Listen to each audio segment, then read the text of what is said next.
ನಮಸ್ಕಾರ ಸ್ನೇಹಿತರೆ, ಈ ಒಂದು ವಿಡಿಯೋದಲ್ಲಿ ನಾಳೆ ನಡೆಯುವಂತಹ English SLC English mid term ಪರೀಕ್ಷೆಯಲ್ಲಿ ಬರುವಂತಹ ಇಂಗ್ಲಿಷ್ ಕ್ವಶನ್ ಪೇಪರ್ ಯಾವ ಥರ ಬರುತ್ತೆ, ಯಾವ ಪ್ಯಾಟ್ರನಲ್ಲಿ ಬರುತ್ತೆ, ಹೇಗೆ ಬರುತ್ತೆ ಅಂತ ಈ ಒಂದು ವಿಡಿಯೋದಲ್ಲಿ ಕಂಪ್ಲೀಟಾಗಿ ನೋಡ್ತಾ ಹೋಗೋಣ. ಅದಕ್ಕಿಂತ ಮುಂಚೆ ನೀವೇನಾದರೂ ಫಸ್ಟ್ ಟೈಮ್ ನಮ್ಮ ಒಂದು ಯೂಟ್ಯೂಬ್ ಚಾನಲ್ ನೋಡ್ತಾ ಇದ್ದರೆ ದಯವಿಟ್ಟು ಸಬ್ಸ್ಕ್ರೈಬ್ ಆಗಿ, ಹಾಗೆ ಪಕ್ಕದಲ್ಲಿ ಕಾಣ್ತಿರೋ ಬೆಲ್ ಐಕನ್ ಒತ್ತಿ ಆಲ್ ಅಂತ ಸೆಲೆಕ್ಟ್ ಮಾಡಿ. ಇದರಿಂದ ನಿಮ್ಗೆ ನೋಟಿಫಿಕೇಷನ್ ಬರ್ತಾ ಇರುತ್ತೆ. ನಾನು ಡೈಲಿ ವಿಡಿಯೋನ ಅಪ್ಲೋಡ್ ಮಾಡ್ತಾ ಇರ್ತೀನಿ.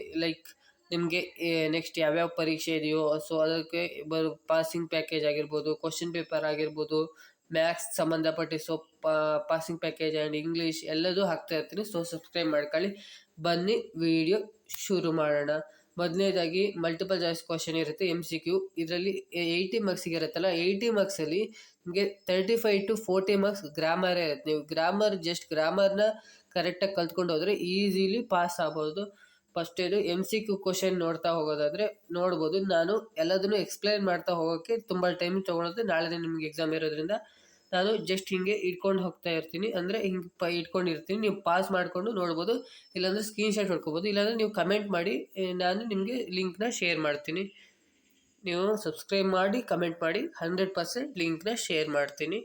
ನೆಕ್ಸ್ಟ್ ನೀವು ನೋಡ್ತಾ ಇರ್ಬೋದು, ಈ ಕ್ವಶನ್ನ ನೋಡಿ. 1, 2, 3 ಎಲ್ಲ ಗ್ರಾಮರ್ಗೆ ಕ್ವಶನ್ ಇದೆ. ಗ್ರಾಮರಿಗೆ ಸಂಬಂಧಪಟ್ಟಿದ್ದು 4ನೇ ಕ್ವಶನು ಅಷ್ಟೇ.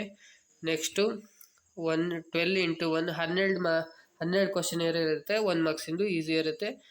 ಈ ಥರ 4 ಇರುತ್ತೆ. ಯಾವುದಂತ ಬರಿಬೇಕು. ನೀವು ಸ್ವಿಮ್ಮಿಂಗಿಗೆ ಯಾವುದಿದೆ ಅಂತ ಬರೀಬೇಕು. ನೆಕ್ಸ್ಟ್ ಇದು ಇಂಡಿಯಾ ಡ್ಯಾಶ್ ಕಂಟ್ರಿ ಅಂತ ಇರುತ್ತೆ. ನೀವು ಅದನ್ನೆಲ್ಲ ಫಿಲ್ ಮಾಡಬೇಕು. ಇದೆಲ್ಲ ನೀವು ನೋಡ್ಕೊಳ್ಳಿ, ನಿಮ್ಮ ಒಂದು ಇದರಲ್ಲಿ ಗ್ರಾಮರ್ ಬುಕ್ಕಲ್ಲಿ ಇರುತ್ತಲ್ಲ. ಸೊ ಅದನ್ನು ಕರೆಕ್ಟಾಗಿ ನೀವು ನೋಡ್ಕೊಂಡಿದ್ರೆ ಇದೆಲ್ಲ 100% ಈಸಿಯಾಗಿ ಗೊತ್ತಿರುತ್ತೆ. ಇಲ್ಲಾಂದರೆ ಇದ್ರದ್ದು ಕೀ ಆನ್ಸರ್ ವಿತ್ ಆನ್ಸರ್ನು ನಾನು ಇದರಲ್ಲಿ ಲಾಸ್ಟಿಗೆ ಹೇಳ್ತೀನಿ, ಲಾಸ್ಟಿಗೆ ಉಂಟು. ಸೊ ಇಲ್ಲಾಂದರೆ ನೀವು ಕಮೆಂಟ್ ಮಾಡಿ, ನಾನು ಕಳಿಸ್ಕೊಡ್ತೀನಿ. ನೋಡ್ತಾ ಹೋಗ್ಬೋದು. 12, 11, 12, 13, 14, 15, 16 ಎಲ್ಲದನ್ನು ನೀವು ಸ್ಕ್ರೀನ್ಶಾಟ್ ಹೊಡ್ಕೊಳ್ಬೋದು, ಇಲ್ಲ ಪಾಸ್ ಮಾಡ್ಕೊಂಡು ಓದ್ಕೋಬೋದು. ನೆಕ್ಸ್ಟು 3rd ಲೈನಲ್ಲಿ the following paragraphs has 2 errors. ಅಂದರೆ ಈ ಪ್ಯಾರಾಗ್ರಾಫಲ್ಲಿ ಸ್ಪೆಲ್ಲಿಂಗ್ ಮಿಸ್ಟೇಕ್ ಆಗಿರ್ಬೋದು, ಎಲ್ಲ ಎರರ್ ಇರುತ್ತೆ. ಸೆಂಟೆನ್ಸ್ ಎರರ್ ಇರುತ್ತೆ, ಸೆಂಟೆನ್ಸ್ ತಪ್ಪಾಗಿರುತ್ತೆ. ನೀವು ಅದನ್ನು ಸರಿ ಮಾಡಿಬಿಟ್ಟು ಬರಿಬೇಕಷ್ಟೇ, ಸಿಂಪಲಾಗಿರುತ್ತೆ. Next 2-3 sentence each. ಈ ಎಲ್ಲ ಕ್ವಶನಿಗೂ 2-3 ಸೆಂಟೆನ್ಸ್ ಈಚಾಗಿ ಬರಿಬೇಕು. 7 into 2 14. ಓಕೆ. ನೆಕ್ಸ್ಟು ಇದೆಲ್ಲ ಇದೆ, ನೋಡ್ಕೊಳ್ಳಿ ಇವನ್ನೆಲ್ಲ. ನೆಕ್ಸ್ಟು 5th ಮೇನಲ್ಲಿ answer the following question 5 to 6 sentence. ಅಂದರೆ ಹಾಫ್ ಪೇಜಲ್ಲಿ ಬರಿಬೇಕು, ಅರ್ಧ ಪೇಜ್ ನೀವು ಬರೀಲೇಬೇಕು. ಇದಕ್ಕೆ 2 into 3 ಅರ್ಧ ಪೇಜ್ ಅಥವಾ 4ರಿಂದ 5 ಲೈನ್ ಬರಿಬೇಕು. 2 ಕ್ವಶನ್ ಇದೆ, 2 ಕ್ವಶನು ಬರಿಬೇಕು. Next read the following extract and answer the question that follow.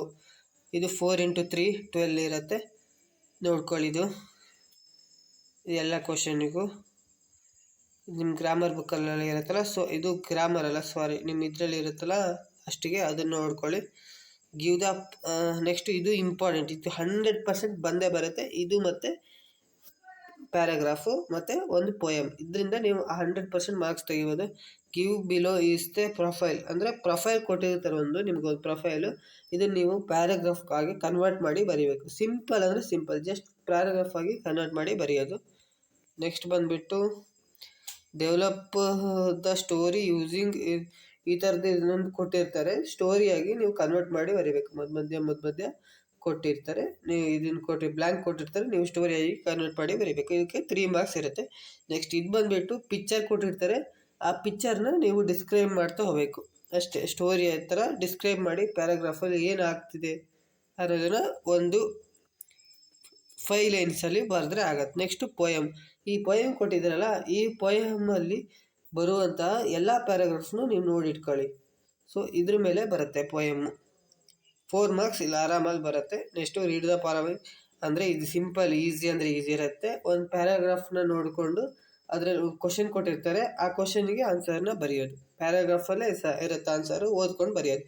ನೋಡ್ಕೊಳ್ಳಿ ಒಂದು ಸತಿ, ಇಲ್ಲಿ ನಾನು ಕಳಿಸ್ತೀನಿ, ಇಲ್ಲಾಂದರೆ ನೀವು ನೋಡ್ಕೋಬೋದು ಹೀಗೆ. ನೆಕ್ಸ್ಟ್ ಬಂದುಬಿಟ್ಟು answer the following question about 8 to 10 sentence.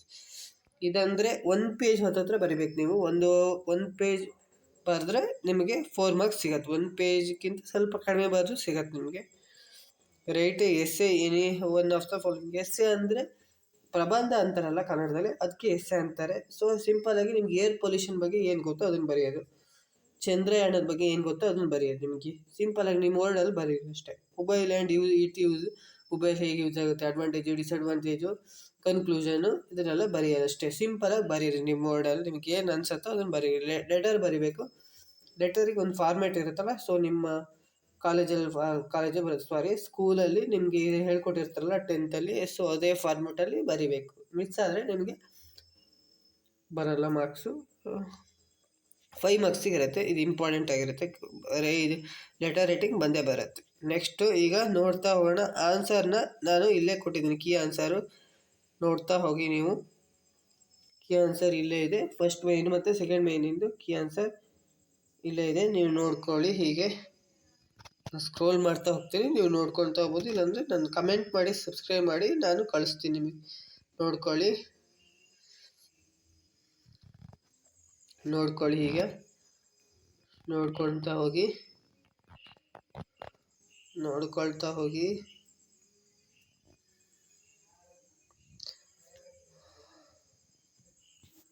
Pass ಮಾಡಿಕೊಂಡು ಓದ್ಕೋಬೋದು ನೀವು. ಇದು ಇಂಪಾರ್ಟೆಂಟ್ ಕ್ವಶನ್ ಆಗಿರುತ್ತೆ. ಒಂದ್ಸತಿ ಸ್ಕ್ರೀನ್ಶಾಟ್ ನೋಡ್ಕೊಂಡು ಓದ್ಕೊಳ್ಳಿ. ಓಕೆ, ನೆಕ್ಸ್ಟ್ ಇದು ಅಷ್ಟೇ ಇಂಪಾರ್ಟೆಂಟು, ನೋಡ್ಕೊಳ್ಳಿ. ನೆಕ್ಸ್ಟ್ ಇದು ಪೋಯಮು ನೋಡ್ಕೊಳ್ಳಿ. Quality of ಮಚ್ಚಿ is not strained ಅಂತ ಇದೆಯಲ್ಲ, ಇದನ್ನು ನೋಡ್ಕೊಳ್ಳಿ. 35 ಇದನ್ನು ನೋಡ್ಕೊಳ್ಳಿ. ನೆಕ್ಸ್ಟ್ 36 ನೋಡ್ಕೊಳ್ಳಿ. ಏರ್ ಪೊಲ್ಯೂಷನ್ ಬಗ್ಗೆ ನೋಡ್ತಾ ಇರ್ಬೋದು.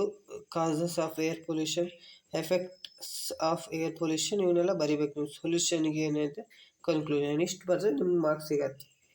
ನೆಕ್ಸ್ಟ್ ಲೆಟರ್ ರೈಟಿಂಗು ನೋಡ್ಕೊಳ್ಳಿ. ಲೆಟರ್ ರೈಟಿಂಗ್ ಸರಿ ಸಖತ್ ಇಂಪಾರ್ಟೆಂಟ್ ಆಗುತ್ತೆ, ನೋಡ್ತಾ ಇರ್ಬೋದು ನೀವು, ನೋಡ್ಕೊಳ್ಳಿ.